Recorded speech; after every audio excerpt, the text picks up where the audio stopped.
Kumusta mga idol? Dumating na nga pala yung in-order kong accessories pamalit sa isa sa pinaka-importanting parts na dapat nating palitan sa ating motor. Buksan na natin.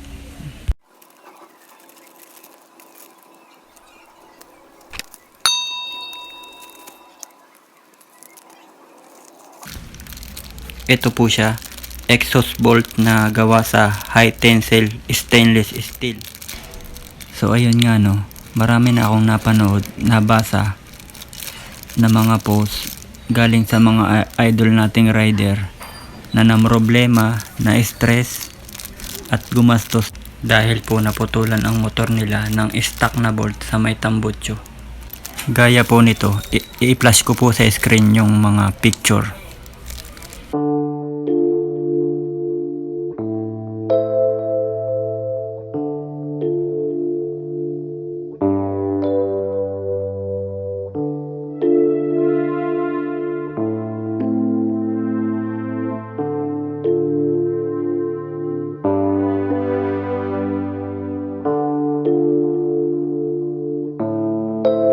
Bago pa po natin maranasan ang ganong pangyayari, magpalit na po tayo agad ng ganitong bolt na hindi kinakalawang at higit sa lahat madaling baklasin ang pipe at madali din siyang kabitan ng pipe. Tamang tama po ito sa mga mahilig magpapalit-palit ng pipe o tambutso. Ang size nga po pala ng bolt na to ay 8mm by 45mm. Nabili ko po ito sa Shopee.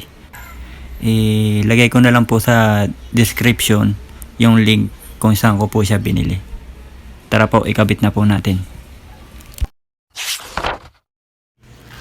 Bago po pala natin tanggalin yung stock na bolt ng ating tambutso, sprayan po muna natin siya nitong WD-40 para yung mga nakadikit na kalawang, kung meron man, lumambot.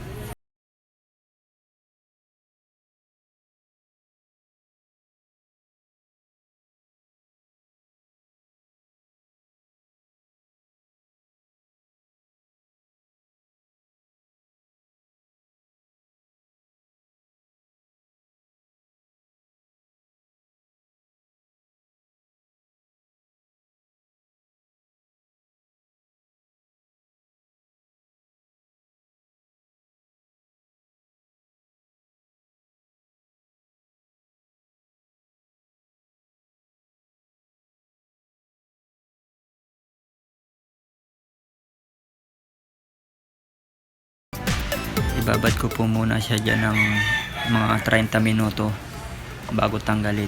Mas maganda siguro kung kinabukasan na ito tanggalin para mas mapalambot niya yung kalawang at ma-penetrate niya yung kaloob-looban ng tornilyo. Magandang hapon po sa inyo mga idol. Umpisahan na po nating tanggalin yung exhaust bolt. Gumamit po tayo ng 12mm na wrench.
Natanggal na siya nang hindi napuputol.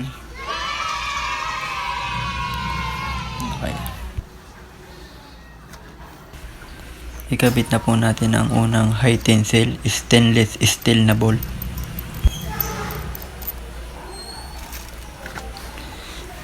Ito po ang ipapasok natin sa loob. At ito po dapat ang nasa ibabaw.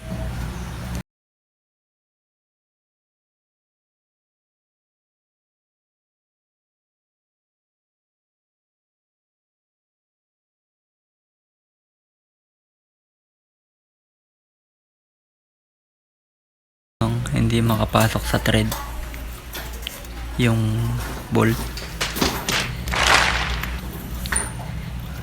Tabingi na ata yung plate ng tambutso.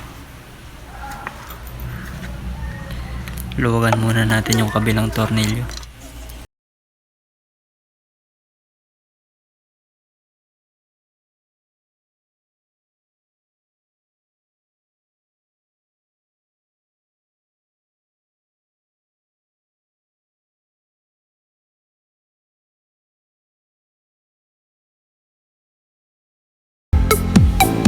Gumamit po tayo ng Allen wrench na 4mm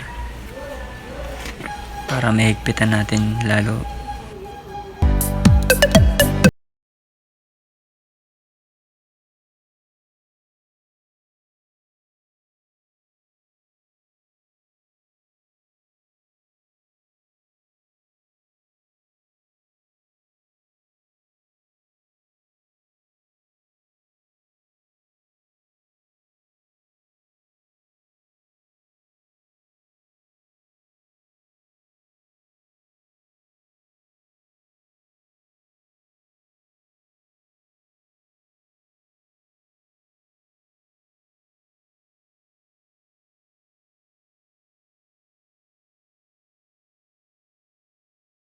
Kasi ang wrench na gamit ko.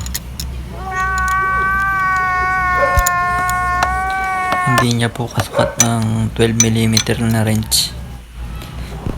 Gamit na lang siguro ako ng adjustable na wrench.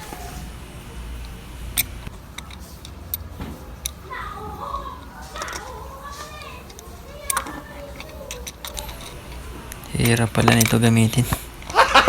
Gago! Walang magagawa. Ito lang ang available na tools eh.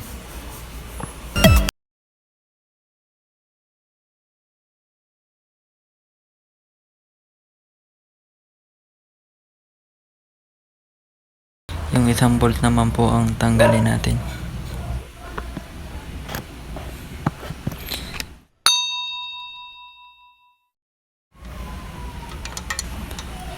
Iikot nyo lang po pakanan yung tornilyo.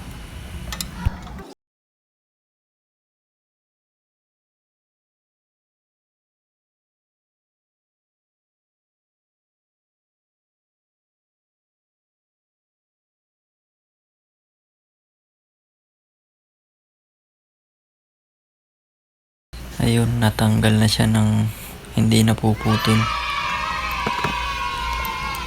Ikabit na po natin ang huling high tensile bolt. Ito po ang ipapasok.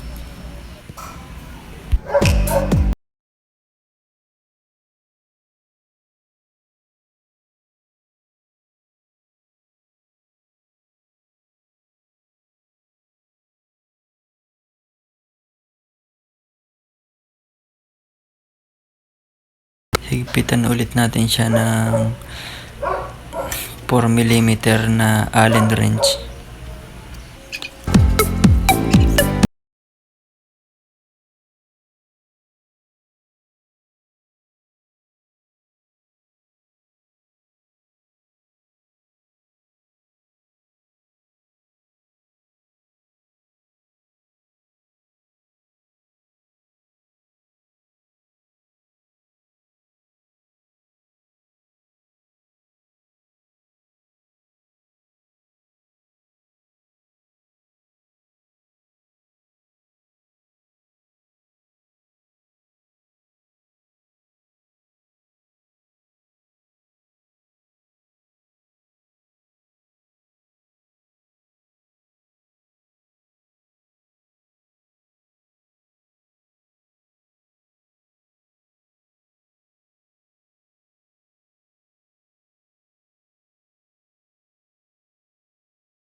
Ayan, okay na po siya. Naikabit ko na po pareho.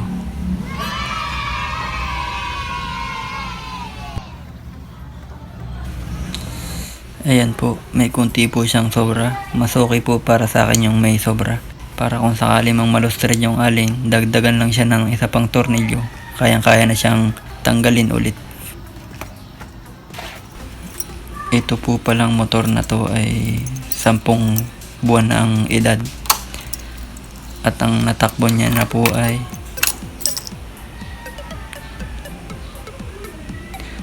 2,343 kilometers.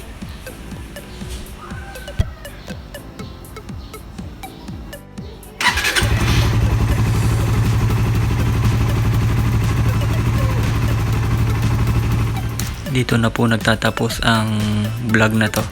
Marami pong salamat sa pagtiyatsagang manood sa video na to. See you po ulit sa next video.